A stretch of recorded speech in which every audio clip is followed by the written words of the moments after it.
Okay, we've got Dicaprio Bootle now, senior cornerback Dicaprio Bootle, and just a reminder: most of the people have been on these, but if you haven't been on one of our Zooms and you want to ask a question, just put a message in the chat, and I'll try and get to you. So we will start with Brian Christopherson, 24/7 Sports.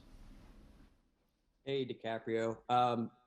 Let's start with the captain thing. What did that mean to you with all the years you've put into this program to hear your name called? It means a lot to me, just to know that the guys respect me in that way. Over the years, I paid my dues just being here. Came in 2016, red shirted. And just worked my way up the totem pole. Just continue to go at it year after year, day after day. And I think the guys really see that, and they really see me as somebody that they can lean on, and somebody that is always gonna have their best interests at heart and always gonna try to point them in the right direction. You know, and let them know whether they're right, whether they're wrong, and ways that we can fix multiple things, not even just in football, but in life as well. So it means the most to me to know that the guys, really, really respect me and, really feel that way about me. And I'm gonna do my best as a leader to put my best foot forward for them. Aaron Sorensen, Hale Varsity. Hey, DiCaprio. So, knowing how much uncertainty there was with this season and it being your final year, can you just walk through just what you've been feeling, the emotion, everything kind of leading up to this week? I knew the days were counting down. At one point, we didn't know that we were gonna have football, and then once we figured out we were gonna have football, now it was just a countdown, basically to this week. So now we're here, and I'm feeling it. It's feeling like a game week. The preparation is there. It's in front of us for the rest of the week, and we just got to count down the days.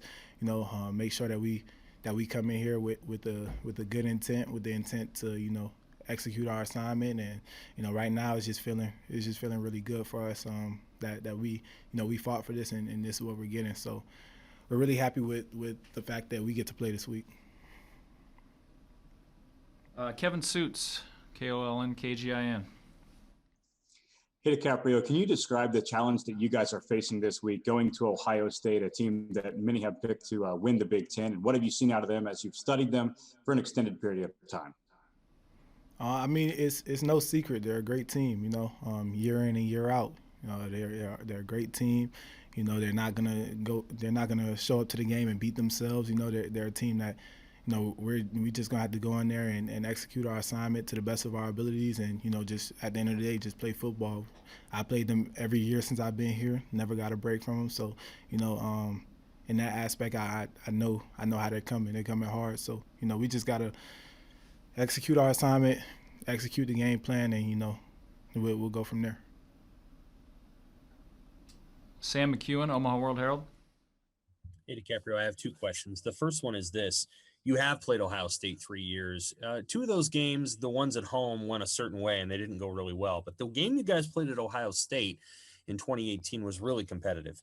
What was the difference in that game in 2018 versus the 2017 and 2019 ones, and what do you guys want to duplicate from it? I don't want to put any key differences on the games. I just know that right now, today is Monday, so we just had Monday practice. Monday practice, we had to make it the best that we could possibly make it in order to give us a chance for Saturday coming. So, we'll just continue to do that throughout the weeks: Tuesday, Wednesday, Thursday, Friday. Saturday is the game. But as long as we prepare like we're supposed to, we'll have a good outcome. So, we just got to continue preparing the way that we're supposed to. I don't really want to put any distinct differences. I'd be lying if I made something up right now just to tell you off the top of my head. So we just gotta execute. In practice, and then when the game comes, we just gotta execute. My other question is this: you're a guy that got on Nebraska's radar many years ago at a satellite camp. You're one of the guys from that sort of satellite camp era. And now you're a captain, so you've come all the way in that journey. I was hoping maybe you could just recount how Nebraska discovered you at that camp, and then how you came to pick Nebraska over all the other schools you were looking at? There was a satellite camp down in Miami, uh, and at the time, the coaches at Rutgers were hitting me up to come to the camp because they were going to be at the camp, and I was just like, okay, well, I need to go to this camp, try to pick up this offer from Rutgers, but I saw all the other schools were going to be there, so I just used it as an opportunity to, basically put myself out there. And at the time, honestly, like I was nobody in terms of recruiting. Like I had a couple small offers, didn't have a big offer from anywhere. A couple coaches came and found me down at Southridge High School, came and watched me practice, offered me, but I never got the big offer. And to be honest, I don't really know why that was. I just knew that I was just gonna keep working and just just let it happen, just put it all in God's hands and just let it work for me. And then going to the camp, and you guys know the story. Ran the 4.340. From then, I had their attention. They were just watching me like a hawk. And then later that week, I got an offer from them. So then I come up here on my visit. On my visit, I was just like, there's nowhere else for me to choose between here and nowhere else. This place was unmatched, and it's still unmatched to me. And so, I ultimately decided to commit here. But like I said, I was nobody. I came in 2016. Nobody really gave me a chance. My coaches loved me, but I had to wait my turn. I had to sit down and understand that there were guys that were here before me. There were guys that were a little more seasoned before me. One of my best friends, Chris Jones, he just told me, just stay the course. Whatever happens, no matter what, just stay the course. And that's the message I try to preach. So, in 2016, you go back, I wasn't traveling for game days. I was just, on scout team, week in and week out, on scout team, just trying to get an offensive look. But, by me trying to give them a look, it was getting me better and better and better. Fast forward to the next year, just working hard in spring camp, going into that fall camp, opportunities opened up. I received my first black shirt, and then from there I just never looked back, never gave it up. So, I just continue to come in every day and just try to work hard, just be a model to everybody who, no matter where you start, you can always work hard and try to get yourself up out of whatever situation that you're in. Sometimes it takes time. It takes a lot of time, a lot of faith in what you believe in, a lot of conversation with God for me. So, I just continue working, and now I'm in a pretty good situation. I wouldn't change anything. I love it here.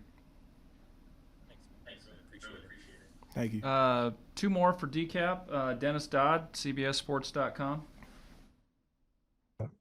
Dicaprio, could you, quantify what it was like before the Big Ten decided to come back to play, and then after, just mentally for you guys, kind of being in limbo and then having something to focus on?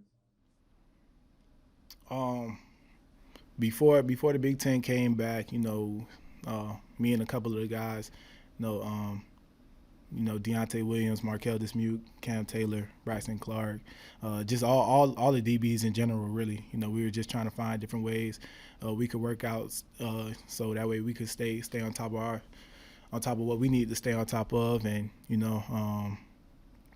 we just always encourage each other, hey, this thing might pick back up, and, we got to be ready.